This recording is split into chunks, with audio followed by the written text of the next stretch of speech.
Bonjour, j'espère que vous allez bien. Nous sommes ici pour un deuxième épisode des Arts Plastiques à la maison. Je voulais vous remercier de tous vos travaux que j'ai reçus par mail. On va commencer par voir ensemble ces images.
Je me permets de faire un petit arrêt sur cette image.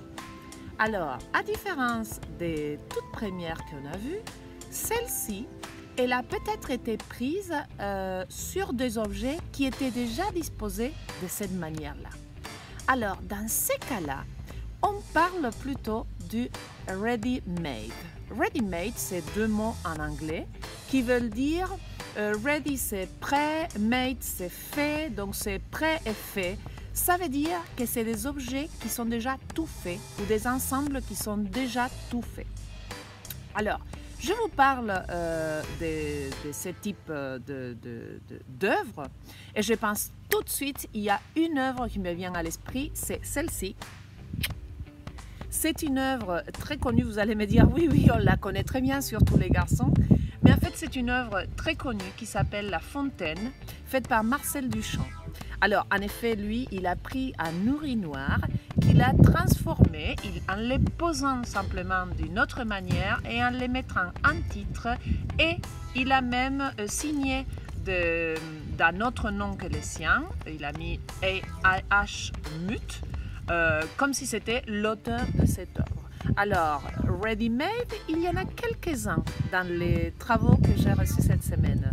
Essayez de les découvrir. Je vais dévoiler vers la fin de la vidéo lesquels sont des ready-made pour moi. Après, peut-être les auteurs me diront « Ah non, mais ça, je les ai pris. » Par exemple, pour celles qu'on vient de voir, j'ai pris les livres et je les ai placés d'une manière particulière. Du coup, la main de l'artiste, elle est déjà dedans, ce qui veut dire que ce n'est plus un ready-made. Voilà.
devez vous demander pourquoi j'ai décidé de me mettre à l'extérieur alors qu'on doit être confiné. Bon, déjà, rassurez-vous, je ne suis pas au milieu d'un parc, je suis dans mon jardin.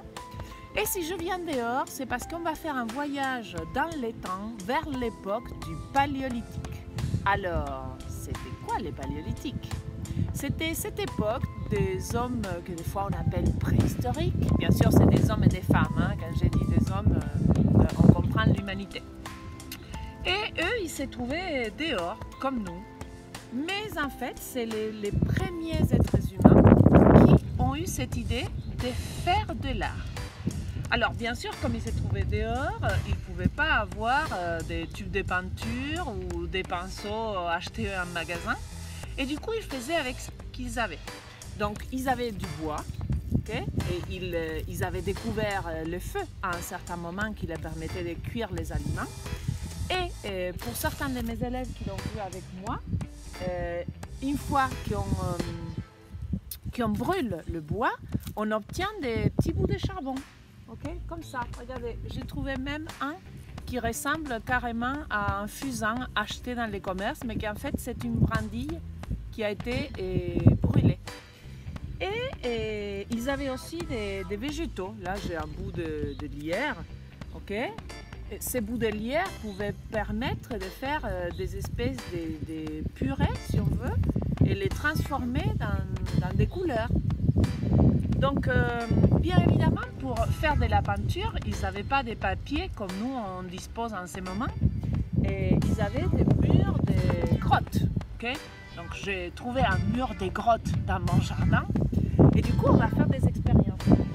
Donc, si on prend du charbon, qui peut venir aussi d'un barboc, bah, le charbon va dessiner. Ok.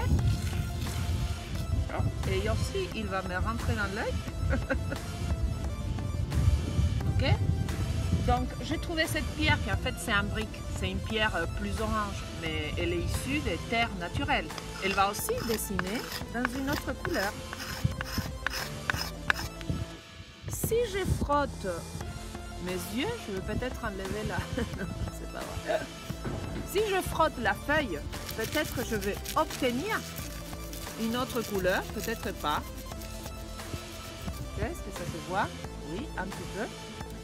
Donc, rassurez-vous, l'idée, ce n'est pas de vous amener dehors, de vous faire sortir pour faire ça. Les hommes préhistoriques les ont déjà fait, hein. On n'a pas besoin d'une grotte pour ce travail.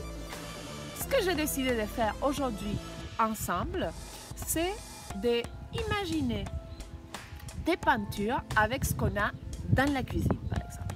Bien sûr, comme la dernière fois, il faut demander à la maison ce qu'on a le droit d'utiliser, ce qu'on ne peut pas utiliser. Donc, ne pas aller fouiller dans les placards de la cuisine sans permission, s'il vous plaît, pour créer une sorte de pigment, une sorte de pâte.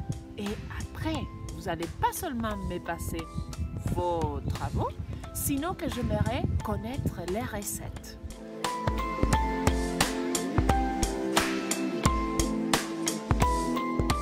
Quand on crée une peinture, on fait un mélange d'un pigment qui peut être de la poudre. Regardez, vous voyez là, je fais une petite poudre de charbon qu'on mélange avec un liant qui peut être en huile, par exemple. Aussi, ça peut être de l'eau. Donc, à vous d'expérimenter avec des épices, avec de la farine, avec certains cols qu'on a le droit de toucher. Ne prenez pas n'importe quoi à nouveau. Peut-être vous allez pouvoir frotter différentes choses que vous trouvez à la maison.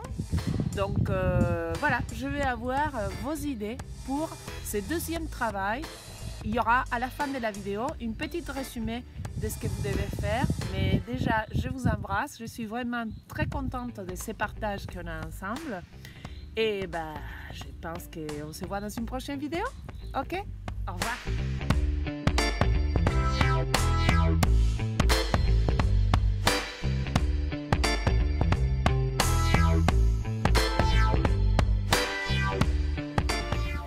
Bon, Là, à la fin, je voulais juste aider un petit peu les parents et les enfants avec des ingrédients que vous pouvez utiliser, mais je ne veux pas trop donner des idées.